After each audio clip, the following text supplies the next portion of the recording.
Britannia आप ready करो, आ रहा हूं आपके पास। हर्षदा नंबर्स कैसे? नंबर्स यहाँ पर भी अगर आप गौर करेंगे तो एक अच्छी चीज है कि वॉल्यूम मीट कर रही है एक्सपेक्टेशन को, वरना प्रॉफिटेबिलिटी में थोड़ा सा दबाव है। करीब 4% तक की गिरावट देखने को मिली है। रेवेन्यू एकदम फ्लैट था। अगर आप ऑपरेशनली भी देखें तो एबिटा में भी थोड़ी सी दबाव देखने को मिला है, करीब 1.5-2% के आसपास का, और मार्जिन्स में हल्का सा कॉन्ट्रैक्शन है, करीब 50 बेसिस पॉइंट। वॉल्यूम ग्रोथ ही है जो शायद संभाल रही है मामले को। अनुमान था करीब 4 से 6% तक का वॉल्यूम ग्रोथ, और उसी 6% के अपर बैंड को दरअसल कंपनी ने मीट किया है। तो ये है ब्रिटानिया। लगे हाथ में एवेन्यू सुपरमार्ट की भी बात कर रही हूँ यहाँ पर। इधर हम सब जानते हैं कि कंपनी ने जो अपडेट दिया था उसमें बेहतरी का अनुमान था और वैसा ही परफॉर्मेंस है। प्रॉफिटेबिलिटी 22% बढ़कर आई है, 563 करोड़ पर 20% का रेवेन्यू ग्रोथ देखने को मिला है। जो अपडेट दिया था हूबहू वैसा ही परफॉर्मेंस। एबिटा परफॉर्मेंस ज्यादा बेहतर है और उस पर शायद आज मार्केट रिएक्ट करेगा क्योंकि ऑपरेशनली मजबूती है। 22% से ज्यादा का ग्रोथ दरअसल एबिटा में। मार्जिन 7.4% पर स्टेडी रहे हैं। लेकिन एक चीज जो कंपनी ने की है, इनके ई कॉमर्स बिजनेस में ग्रोथ देखने को मिल रही है। वहां पर 30% का इजाफा है और एबिटा पॉजिटिव हो गया है ये बिजनेस।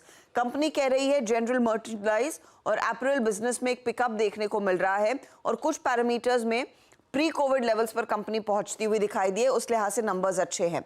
जेपी मॉर्गन ओवरवेट है, 5400 का कॉल, लेकिन गोल्डमैन सेल का कॉल दे रहा है। यहाँ पर 3900 का टारगेट है।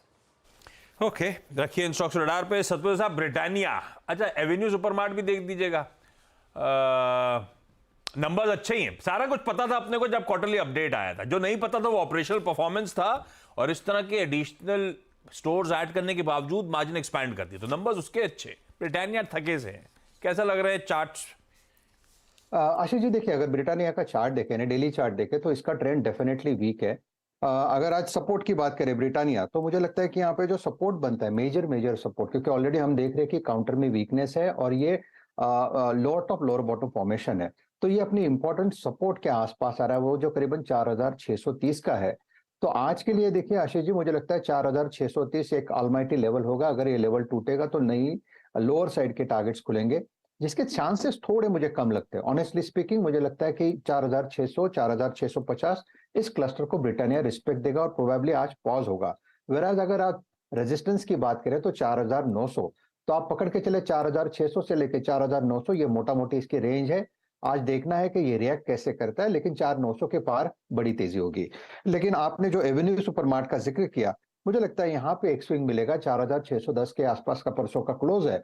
जो भी डिप मिले इसे बाय करें। मुझे लगता है 4750 से 4800 का एक स्विंग ट्रेड इसमें मिल सकता है।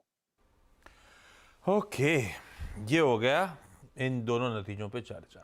आज इलेक्शन सिलेक्शन में सतपुते साहब और धर्मेश जी के पास चलेंगे अपन, कुछ पोजिशनली बढ़िया से ट्रेडिंग और फंडामेंटल पिक के लिए। वो तड़का बाद में लेकर आता हूं। एक नतीजा और इंपॉर्टेंट है, बहती साहब चार्ट रेडी करना आप। M&M फाइनेंशियल सर्विसेज वायदा में इकलौता नंबर जिस पर हम आज रिएक्ट कर रहे हैं। ये सब निफ्टी के नंबर्स थे लार्जली, एवेन्यू तो कैश का हो गया। M&M फाइनेंशियल, हर्षदा नंबर्स कैसे हैं? यहाँ पर प्रॉफिटेबिलिटी पर थोड़ा सा दबाव आया है आशीष। करीब 9.5% मुनाफा गिरा है कंपनी का, 619 करोड़ के आसपास का, जहां पर एक्सपेक्टेशन 710 करोड़ की थी। ब्याज से आय का फिगर देखेंगे तो वहां पर 15% का इजाफा है, 1919 करोड़ के आसपास से फिगर आता हुआ। अब एसेट क्वालिटी देखिएगा तो इसमें कुछ इंप्रूवमेंट है, 3.4% के आसपास ग्रॉस एनपीए आया है। ध्यान रखिएगा ये जो फ्रॉड का मामला था उसके चलते दबाव देखने को मिलेगा, इसका आभास मार्केट को था। उसके लिए कंपनी ने एक फ्रॉड का प्रोविजन किया है 134 करोड़ का, वो वन टाइम प्रोविजन इन्होंने किया है। साथ ही साथ डिसबर्समेंट्स के पर्सपेक्टिव से अगर आप देखें 11% एनुअल ग्रोथ है, क्वार्टरली ग्रोथ है नहीं। भाई साहब, M&M फाइनेंशियल नंबर्स अच्छे हैं। यशी जी, बेस फॉर्मेशन जरूर बन गया है M&M फाइनेंस में। जो गिरावट थी पोस्ट न्यूज के जो 23 अप्रैल को आई थी, उसके बाद कंटिन्यूसली स्टॉक में अब अपस्विंग देखने मिल रहा है, और हमें लग रहा है शायद जो नी जर्क रिएक्शन है आज नहीं देखने मिलेगा, और शॉर्ट करने की सलाह नहीं है। कोई गिरावट भी आती है तो मुझे लग रहा है यहाँ से वापस एक पुल बैक देखने मिल सकता है, और स्टॉक शायद 275 तक के लेवल दिखा सकता है। तो कोई डिप आए तो खरीदारी की जा सकती है। जो स्टॉप लॉस में मेंटेन करना है वो 258 जो अभी का स्विंग लो है उसके पास में कैसे रखे, कोई गिरावट में उसमें पोजीशन बनाई जा सकती है 275 के टारगेट्स के लिए।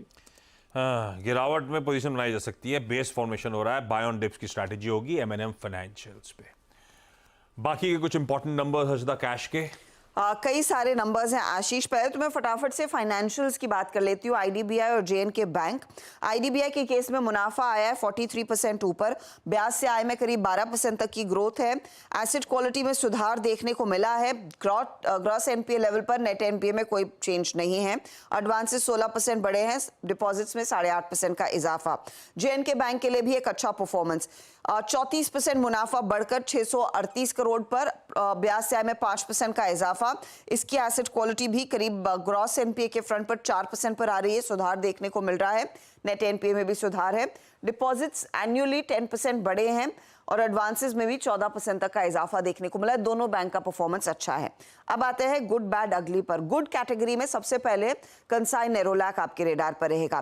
कंसाई के लिए बहुत ही बढ़िया प्रॉफिट का फिगर, 23% का इजाफा। आय भले ही 2% ऊपर है, लेकिन मार्जिन आप देखिएगा इंप्रूव होकर करीब करीब 10.1% पर आए हैं। डेकोरेटिव बिजनेस में कंपनी ने अपने वॉल्यूम को डबल किया है। बिरला कॉर्प परफॉर्मेंस काफी बढ़िया है, मुनाफा 128% बढ़ा है, आय में 8% की वृद्धि है, मार्जिन 17.8% पर है, 11% से बढ़कर आए हैं, तो अच्छा खासा इजाफा इधर। सीडीएसएल का भी परफॉर्मेंस अच्छा है, 20% मुनाफे में ग्रोथ, आय में 12% तक की ग्रोथ और मार्जिन भी में पिकअप देखने को मिला है। साथ ही साथ आप गौर करेंगे अनूप इंजीनियरिंग के नंबर्स पर 120% का इजाफा मुनाफे में देखा गया है। कंपनी ने जो अपनी रेवेन्यू है वो 9% बढ़ा कर दी है। मार्जिन्स इंप्रूव हुए, 21% से बढ़कर 24% के आसपास आ रहे हैं। आइनॉक्स विंड दरअसल प्रॉफिट में आई है वर्सेस अ लॉस, तो ये गलत है फिगर, ये प्रॉफिट में आई है कंपनी, 2 गुना रेवेन्यू बढ़ता हुआ दिखाई दिया है।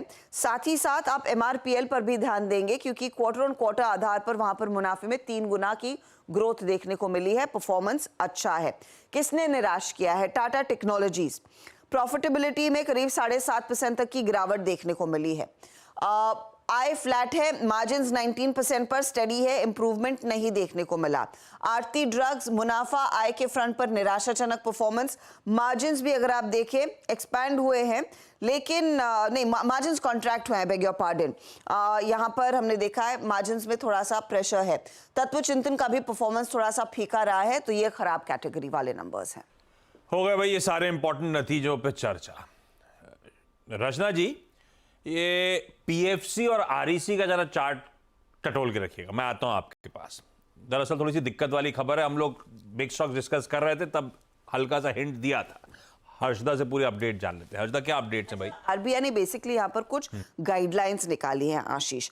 उसके लिए एनबीएफसीज के लिए इन्होंने खास तौर से प्रोजेक्ट फाइनेंस वाली एनबीएफसीज के लिए गाइडलाइंस इशू किए हैं। वो बेसिकली ये कहते हैं कि इंफ्रा नॉन इंफ्रा के लिए अतिरिक्त प्रोविजनिंग करनी होगी अगर आप एक एनबीएफसी है और यहाँ पर लेंडिंग कर रहे हैं। नए और पुराने प्रोजेक्ट लोन पर आपको 5% अतिरिक्त प्रोविजनिंग करनी पड़ेगी।